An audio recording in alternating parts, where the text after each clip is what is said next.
And then not until July 2024 will those parish families form.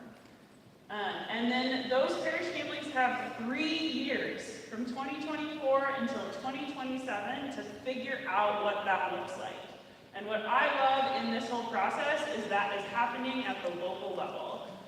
And so that is being decided by parishioners, by staff, by leadership at the local level. And it will most likely kind of be chunked out, you know. I've heard, oh, maybe we'll take 6 months and figure out what faith formation is going to look like within that family. And once we've kind of figured that out, then we're going to figure out what outreach is going to look like in that family for 6 months. And so it's going to take time, it's going to be very intentional, and it's going to be decided upon by those who are impacted by this, by us.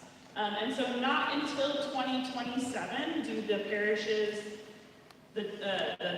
officially formed into one parish. And so we've got lots of time. What we're really looking for today in this teal section is we're not looking for input on the logistics of how to become one parish, because that's not really happening until July anyway. And then eventually we'll have lots of plans to figure that out. What we're trying to figure out right now and looking for input on is making sure that we have the right parishes clumped together. And that's what we're looking for input on. We don't want to get lost in the future when we don't even know if we have the right parishes clumped together. All right, so I'm going to actually read these bullet points of things to keep in mind, because I think these are really critical pieces of information as we become a parish family. So the first one, parishes will join under one structure called a parish family, and every new parish family will be guaranteed one pastor and one or more parochial vicar. Do you want to explain that really quickly, since that's been a question each session? In case you don't know what a parochial vicar is. A pastor is in charge of the entire organizational structure, final word on all of the decisions. A parochial vicar, if you come from the East Coast, they call them associate pastors. A parochial vicar is a priest who serves as a priest, but more like a member of the parish staff. So if you look at the org chart, the pastor has all of the boxes underneath him, and the parochial vicar is kind of like one of the boxes along with the other lead parish staff members. What I personally think is really awesome about parochial vicars is they have more freedom to be present. Present to their people, present to things that they're really passionate about. This summer, I'm the director of Agape. We had a parochial vicar with us for an entire week, serving as a chaperone for his parish. The pastor would never be able to give up an entire week to be present to his youth group, but a parochial vicar can, and I think that's a really cool opportunity. To me, I'm not supposed to give my opinion on these, that's one of my biggest hopes, is that we will have at least 2 priests at every parish family. I think that's so cool. Most priests will move in this process. That's the July 1, 2024 date. Most priests will move in this process, which means most people will have a new pastor. As of July 1, 2024, changes to staff structure, building use, etc., are unlikely to occur. These changes will be discerned over the next 3 years at the local level. So we will most likely not see major changes right at the beginning, because we're going to be making those decisions collectively. No churches will close as of July 1st, 2024. Parish families may decide to close 1 or more churches after ongoing local discernment. The one canonical parish refers to the community of people and not the building designated for divine worship. That's the church. The physical churches will retain their current names, but the one canonical parish itself will receive a new name. If this is confusing, I'm just going to give an example really quickly. This is nothing is set in stone here, right? But under our current draft, Assumption and Sacred Heart, our family, the church building of Assumption will keep its name. The church building of Sacred Heart will change its name. But maybe we discern that our new parish name is Our Lady of Guadalupe. And so a bulletin might read, Our Lady of Guadalupe with 8 a.m. Mass at Assumption and 10 a.m. Mass at Sacred Heart. Just making sure that that's kind of the difference there. None of that is actually happening, I'm just giving you an example. Mass and other liturgical celebrations can happen at more than one parish church. And then the one canonical parish will not be required to centralize operations at one location, but may choose to do so. Again, almost all of these decisions are being made at the local level by us, by the staff and the leadership. I think in the midst of all of the logistics, it's really easy for us to lose sight of the why. And maybe we don't know the answer to that question for ourselves right now. We are definitely in a discernment phase. Like, why are we doing this? What impact does it have on me? Am I hopeful about this? What concerns do I have? But hopefully, we begin to step more into the opportunity as the why of our answer. It gives us, like it says up on the screen, an exciting and unique opportunity to change what we're doing, or to refine what we're doing, to really elevate the things that are working well and maybe kind of erase the things that are not working as well. To imagine what a vibrant parish could look like for us. All of those are great examples on the screen. And really to ignite the faith not only of us as parishioners, but our local community as well. All right, so today our goal is really to listen, and I think also make sure that the chancery, the diocese, the people who are involved in these decision-making processes of making the families hear from us at the local level. So how have we gotten to our draft families where we're at today? Multiple drafts have been developed by the Oversight Committee and the Presbyteral Council, which is a bunch of priests and leadership. After successive rounds of consultation, also with a consulting firm, chancery staff, and priests. And like I said, what we're seeing today is draft 4, and now our input is being welcomed and invited into this process. So hopefully this is not new, but this is our current draft of Whatcom County that was announced 2 weeks ago. Thank you. Family 2 and 3, those numbers just are the larger archdiocesan numbers. That doesn't mean anything for us. And so as of right now, really quickly, we are intentionally looking at all of Whatcom County, right? Because our decisions impact the other people in the county as well. And a reminder too, it's not just us, that we are the unified Catholics of Whatcom County as well. And today we're also going to be presenting 2 other viable options for Whatcom County. And so we wanted to look at the whole county as we look at this. Whatcom County would never have more than 2 families. And so basically that's kind of what we're working from. The current draft has basically all of Bellingham, so Assumption, Sacred Heart, and the Newman Center, and then North County as another family, Blaine, Lummi, Fernville, Linden, and Deming. So this option preserves pre-existing relationships between parishes and missions, that probably more so kind of up in the North County, because it appears on the draft, this is the assumed family structure, unless there is a strong movement towards one of the other options, which we are going to look at now. So, viable option number 2 is moving Deming over to our family. So it would be Bellingham and Deming, and then the rest of the county. This option reduces the strain on family 3 by decreasing its land area, thinking of driving from Lummi to Deming for a priest. It's a pretty big distance. It's not the largest distance in the current draft, but yeah, decreasing its land area and the number of worship sites. St. Peter's is equidistant from St. Joseph's in Linden and Assumption in Bellingham, though it obviously has a historical connection to St. Joe's in Linden. So this is viable option number 3. When we move into our small groups today, we're going to ask for you to share your thoughts on this viable option and viable option number 3 in the 3rd round of questions. So we definitely need your input on this. Rather more specifically, is really looking for input on what we think is best for the county, because he is on the Perspective Council, so he gets to take our feedback to that. And viable option number 3 is all of Whatcom County as one big Catholic family. So this kind of comes from this idea that Family 3, which was the North County parishes, their staff voiced some concern that Family 3 would have far fewer resources than the Bellingham family.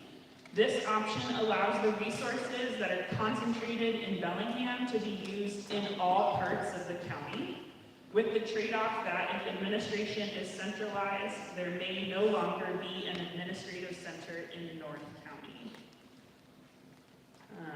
The one other note on this one, because we would be one family, it would be one pastor and 3 or more parochial vicars for the whole county. So it would, we'd go from 2 pastors to 1 pastor in the county under this model. So again, those 2 viable options, we would love for your thoughts, your input on that, especially in round 3 of our questions today. So, listening to you, your voice is really critical in this process. Like I said, deeply appreciate the layer being invited into this.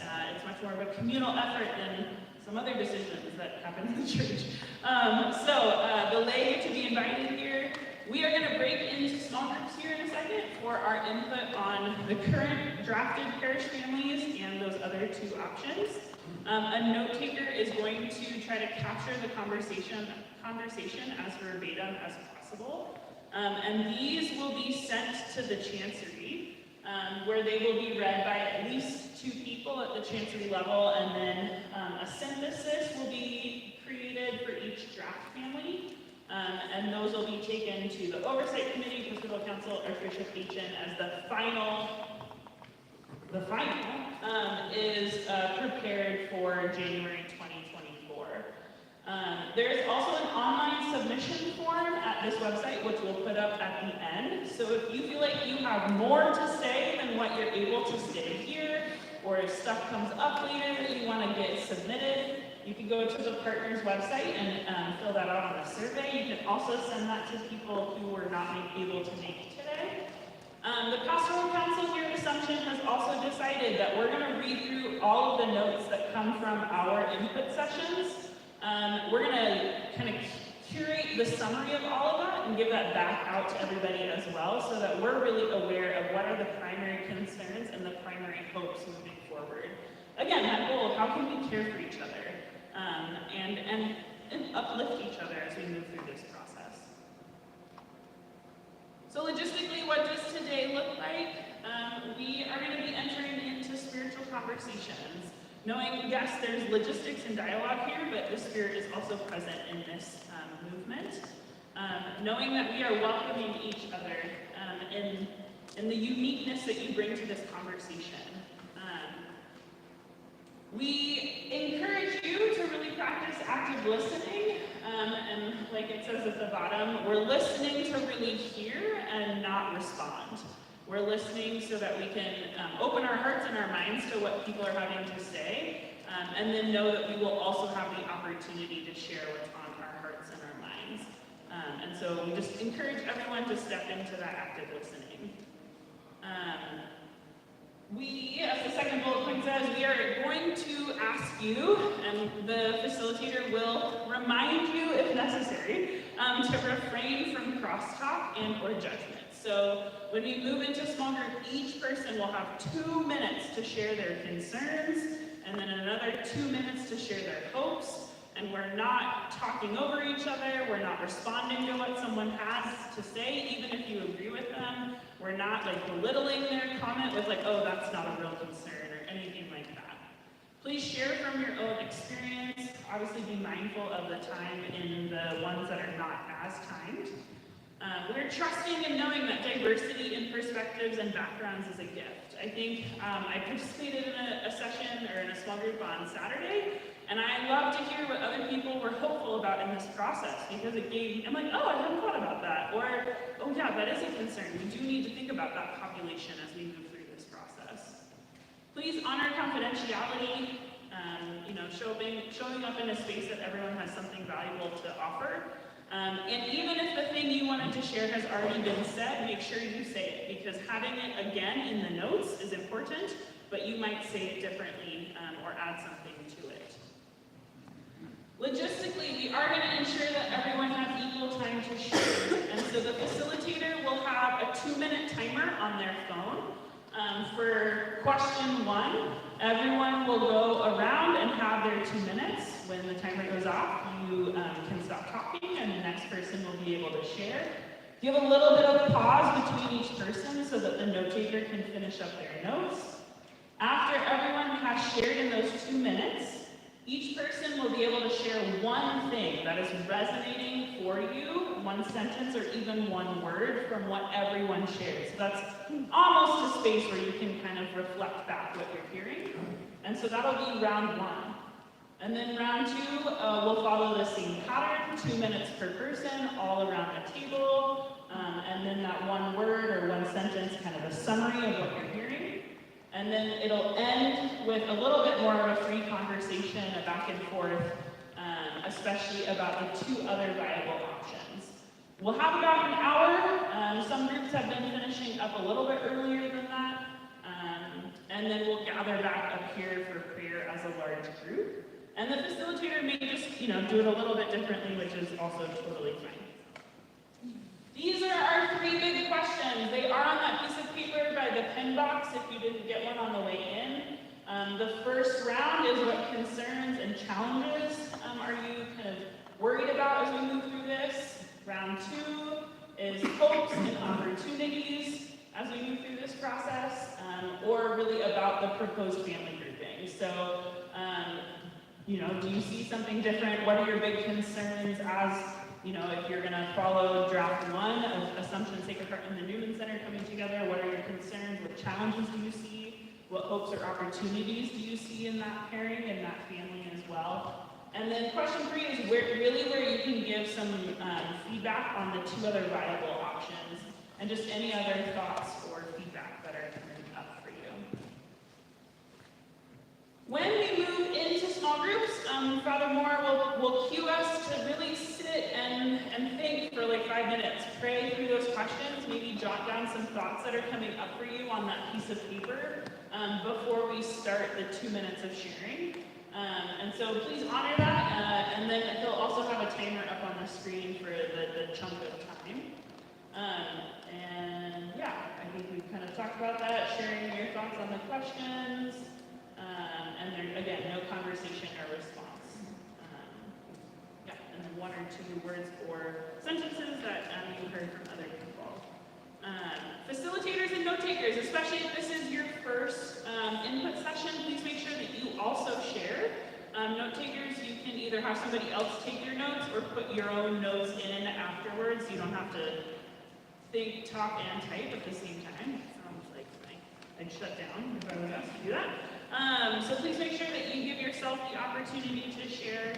And I think, again, let's definitely make sure we make space for our concerns and our grieving in this, but I would also encourage all of us to challenge ourselves to find the hopes and the opportunities.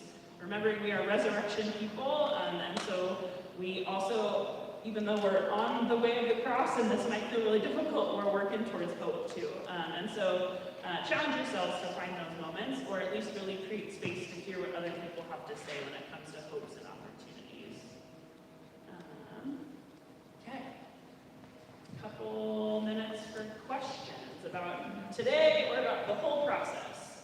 Yes. Or if you've heard my spiel now for the 3rd time, what did I forget to say? No, I don't know if it's an appropriate question or not. I know that sometimes the retired priest will say mass when someone can't do that. Are they going to be counted? Are they counted in any way? They are not. So, like Father Albie is still just an extra retired priest in the county. So they're not part of that number. Are there a lot of counties? Must be. Only 2. There's Father Albie, and then we had a new priest move in a couple months ago. He doesn't drive, but we're working around that, because otherwise he's fantastic. Uber. Let's get an Uber driver. He's figuring out. Uber.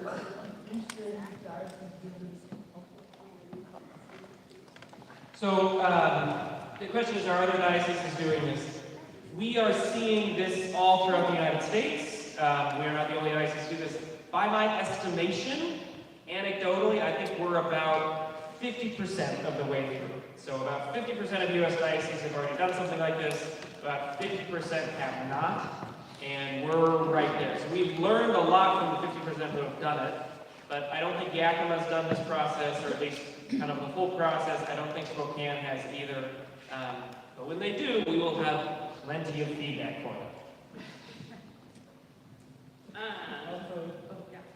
Have they worked out well? Are they working out? How did it go with those other dioceses? The thing that went poorly in the other dioceses is that they had to do it multiple times. So Boston was doing this when I was in Boston before college, which was 2006 to 2010. They had already done one round, they had to do it again and again. Our consultant company was like, that's the last thing I want you guys to do, and so the reason we're going to 50% fewer parishes is because they said you have to overreach a little bit. You really need to make sure that you have a very conservative number of priests, that you're planning on having fewer priests than you think you're going to have, so that you don't have to do this again. And it's been heavy on my heart. Yesterday we found out one of our active pastors died from a heart attack. And so you can project all the numbers you want, but that kind of thing happens, and so we have to really plan on, okay, we're going to plan for fewer priests than even the numbers say, so we don't have to do this again. Who's that? Father Paul Keck. Father Paul Keck, who was currently the pastor of Shelton. I will say, in the last few years, the diocese, if you weren't aware, had to close some churches here in our archdiocese, and what I appreciate about this process is that that's not the goal, right? Like, the goal is sustainable families and not just forcing churches to close. And so I think that is like a difference I see a little bit between our diocese and maybe Spokane too, who I know has been like just full on closing church buildings, is like, how can we get to a space where we're working together to build sustainability, which I think is more hopeful. Yeah, Paul. So will we be able to, it seems like, as you talked about, Father, in your homily or before church or whatever, that we have the school, we have the resources, we have the building, et cetera. It seems like, i.e., we have the power kind of thing over the county's churches. Will we, I mean, I'm really curious about what their feedback is, because we can say whatever we want, but we're sitting pretty compared to them. So I'm curious where they're at. We don't know where they're at. I will find out. We have a sub-deanery meeting, which is what we just referred to the group in Whatcom County, next Wednesday, so a week from tomorrow. Your feedback really, really matters. I want to be clear about that. The feedback of these other churches probably matters even more than yours, because we're not, like, option number 2, where we move Deming down here, we're not going to do that unless Deming says that's something that they want. We're not going to force it on them if they have options, right? So I really need to hear from people with Deming. What I'm particularly looking for in Assumption is what is exactly what they asked. What are your fears? What are your hopes? And then what are your thoughts on this? Because, let's say everybody in North County was like, yes, we absolutely want one parish family in Whatcom County, and everybody at Assumption said, nope, that is the last thing we want. Well, that matters. And then I and the rest of the Presbyterial Council and the Oversight Committee, we have to weigh that information as we make our final report to the Archbishop. I don't know how I can get you the information from the other parishes. I will be getting it at this deanery meeting, but it's not my information to share. So if you have any friends at any other parishes, tell them to go to the input sessions and then treat them like spies, because that's what I've been doing. That's the only way I can do it. Oh, but it's confidential. Well, that's right. They're not going to share who said it. So what Father just said, it sounds like the other parishes are also considering that third option of us helping in mind. Most of them. I sent an email to all the other pastors saying, this came from North County, so they're the ones who wanted to present these options from the beginning. And I said, I'm going to present them too, because I'd like all the parishes in Rockland County to do it together. But every pastor runs it his own way, right? So I think at least one of the two in North County is presenting. I'm sure Linden is, because their staff asked for it. I don't know if Ferndale presented these options. I heard Sacred Heart did not. But I just want all the information I can get. And the more information people have, and the more they reflect on that information, the easier my job is. Kelsey, how is this going to affect in Father Ward too with like our neighbors to the north? And what I mean by that in British Columbia, like don't some of the priests kind of go up and share and, help out either way on there? And if they talk about this or something, are they going to be aware of this too, what's going on, or? The national border is very firm. I could tell you the name of maybe one priest in British Columbia. We do not talk to each other. There is not a lot of cross-pollination. Okay. Yeah, exactly. Celebrate Mass in another state. Yeah, I can't celebrate Mass in Yakima without a letter. Working with another bishops' conference is an absolute horror show. So it's all about who you answer to. So I actually have Bishop Seattle. He doesn't really talk to bishops across the country much because the bishops meet in national groups where he meets with all the other bishops in the U.S., but the bishops of the U.S. and Canada just don't meet very often. Same like we don't meet with the bishops of Mexico very often either. It's just not something that happens. Since you said this was beginning back in 2006 to 10, why are we just now hearing about this crisis of having to do this process? Kelsey, you can tell. Well, that number was Boston, what he said. I mean, I've worked for the church since 2010. I've been very aware there's a priest shortage. We all know that. Yeah, okay. This is huge. Yeah. This in the diocese has not been talked about, even on a chancery level, until like about a year ago. So this being on an archdiocesan level is actually very new. I mean, like, the convocation was January 2023. That's when it was like officially publicized. So, yeah, I mean, I think small things have been happening. Like I said, a few churches have been closed in the archdiocese over the last couple of years. But this is definitely a very large strategic plan. Yeah. And I mean, we have a new archbishop too, right? Like, he's new in 2020. Yeah. I think lots of factors, yes. I don't know if any of that answers your questions. Okay, it seems like that might be it on questions for now. I think we'll only need to do 4 groups today, and at about 7 people per group. We can definitely go up to 8. I'm going to name the names of the facilitators. Rowan, Marie, Paula, and then maybe David or Rick, you can rock, paper, scissors for who wants to do it.